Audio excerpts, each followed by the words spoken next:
මීදුමෙන් වැසුණු කඳුකරයක පිහිටි කුඩා ගම්මානයක අතහැර දැමූ පරණ ළිඳක් ගැන භයානක කතාවක් විය.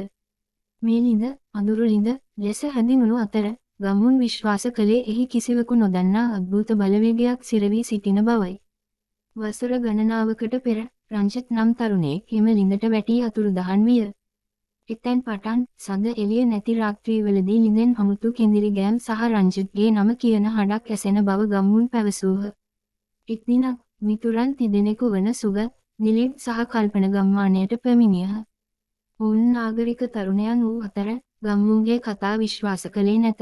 මේ කතා අසා ළිඳේ අභිරහස හෙළි කිරීමට ඔවුන් තීරණය කළහ.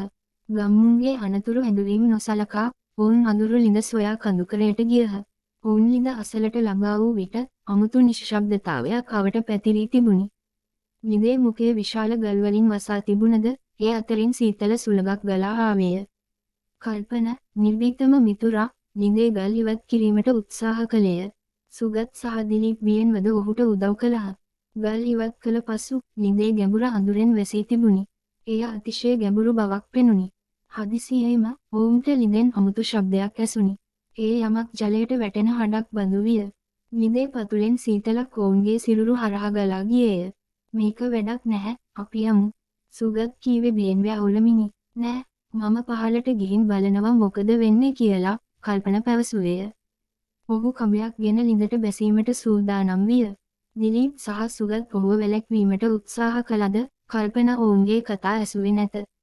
ඔහු සෙමෙන් ළිඳට බැස ගියේය.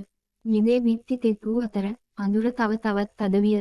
මිනිත්තු කිහිපයකට පසු කල්පනගෙන් හඬක් නොඇසුණි. සුගත් සහ දිලීප් භීතියටපත් වූහ. ඔවුන්ට ළිඳෙන් රංජිත්ගේ නම කියන හඬක් ඇසුණි. එය කෙඳිරිගාමින් දුක්මුසු හඬක් විය. හදිසියේම කඹය ගැස්සෙන්නට විය. සුගත් සහ දිලීප් කඹය ඇදීමට උත්සාහ කළද එය බර වැඩි විය. අවසානයේදී ඔවුන් කඹය ඉහළට ඇදගත් විට කල්පනගේ සිරුර දුටුහ. ඔහු ක්ලාන්ත වී සිටි අතර ඔහුගේ ඇස් විවර වී තිබුණේ බියෙනි. ඔහුගේ මුහුණ සුදු මැලි වී තිබුණි. ඔවුන් කල්පනව කඩිමුඩියේ ගම්මානයට රැගෙන ගියහ. කල්පන සිහිය ලැබූ පසු ඔහු යවුලමින් පැවසුවේ ළිඳේ පතුලේ අමුතු දෙයක් දුටු බවයි. එය අඳුරු සෙවණැල්ලක්. රංජිත්ගේ කටහඬ මට ඇසුණා. එය මාව ඇදගෙන යන්න හැදුවා. ගම්මුන් මේ කතාව අසා තවත් බියටපත් වූහ. එදින සිට කිසිවෙකු අඳුරු ළිඳ අසලට ගියේ නැත.